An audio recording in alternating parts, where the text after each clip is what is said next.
awesome. WAGSY'S World. WAGSY'S World. Have some fun. WAGSY'S World. WAGSY'S World. Like and subscribe. Hey everyone, I'm Wagsy. Welcome to WAGSY'S World. Hey, we've got the duds on today because it's what makes Garth Brooks great. Now make sure and stay till the end. I've got Garth's top 10 biggest hits, and I'm also going to do a bourbon review. I have to because it's country music, right? So bourbon review at the end. Now I'm a fan of all types of music. I've said that before on the channel, and I really like old school country a lot. Hey, please like, subscribe, ring the bell. I would appreciate it. Hey, let's get into Garth Brooks. But we're going to change his name. Actually, his name is Troil Garth Brooks. Troil, first name. He was born in 1962 in Tulsa, Oklahoma. Now, his mom was a singer for Capitol Records' country music division in the 50s.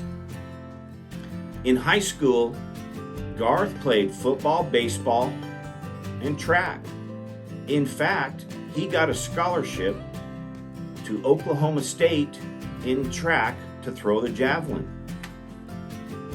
Now in 1985, he began his music career playing clubs and bars around in Oklahoma.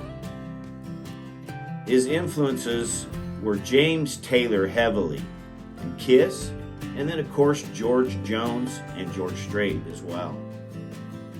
Now his first album in 1989 had great chart success. Number 2 on the country charts.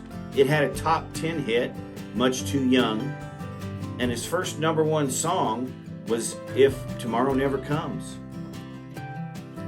Now in 1989, he did his first tour, opening for Kenny Rogers. His second album, in 1990, went number 1 in country, and even number 3 on the Billboard chart. So that began his crossover career that lasted all of his career. He crossed over into pop music and everything with his country. That album sold 17 million units.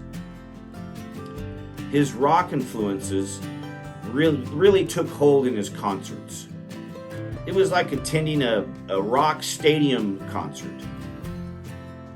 And his heroes of rock, Queen, Kiss, Bruce Springsteen, and Billy Joel, really inspired him to have that type of event at his concert, like a stadium rock concert. Let's get into some of his stats. And Garth's stats are crazy. You know, I knew he was a big artist, very big artist, but when you look at some of his stats, it's unbelievable. 22 country music awards. That's the most of anybody. He's in the Songwriters, the Country, and the Musicians Hall of Fame. He was a Gershwin honoree and a Kennedy Center honoree. Grammys, Billboard awards like crazy. He's the best-selling solo artist in the 20th century. Let me say that again. Garth Brooks is the best-selling solo artist in the 20th century. Now, he also, in 2016, was the first artist to get to 9 diamond albums. That passed the Beatles. The first artist to get 9 diamond albums, passing the Beatles. This guy is huge. He had 16 studio albums, 51 singles, 9 number 1 albums, 19 number 1 singles. And he was a record-selling concert act. His tours were massive worldwide. Most of the critics marvel at how Garth was able to blend folk, rock, honky-tonk, power ballads into country music so naturally. You know, as far as me, why I think he's great. Well, I knew he was great. Then reading these stats, he's almost beyond great. It's unbelievable. I was never a super close follower of his music, but when I heard his songs on the radio, I loved them. I think he ushered in the modern day country superstar and has remained at the top of that. He's the biggest and the best country superstar. He seems like a regular good guy to me. Very giving. I was looking into some of his charities. Man, he really gives back to great causes and to his fans. Another thing I love about him is his rock roots. He really lets that shine through in a lot of his music, even the ballads. His net worth is $400 million. And in 2005, he married Trisha Yearwood.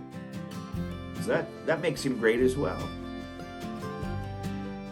You know, the man is truly one of the greatest music artists of all time, regardless of genre or eras.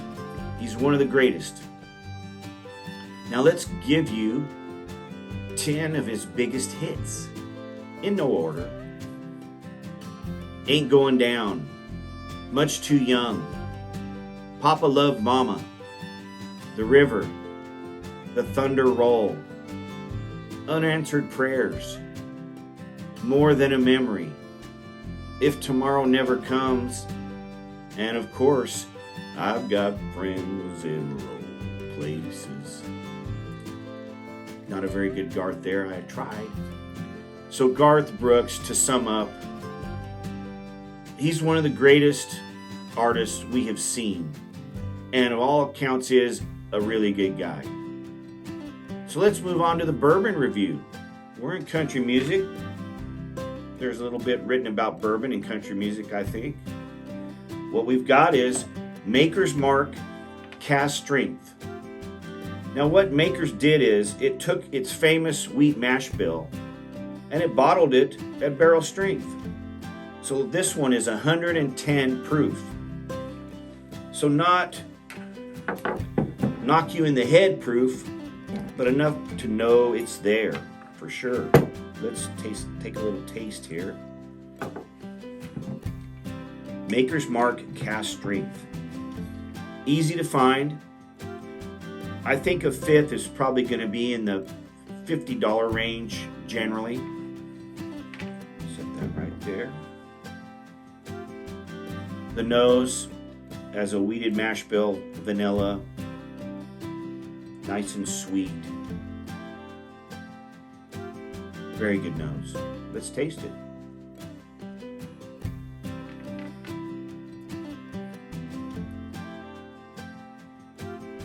Oh yes. You do not get hit with that 110 proof whatsoever. It's basically Maker's Mark regular taste profile. And it's a little bit more dense, of course, because it's a higher proof. So it's kind of elevating all those flavors to a sipper from a cocktail pouring bourbon, like Maker's Mark generally is, to a sipping bourbon. I'm a huge fan, and I would recommend it big time. Hey, thanks for tuning in, watching us, listening to us. I appreciate it, and we'll see you next Friday. WAGSY'S World, it's awesome.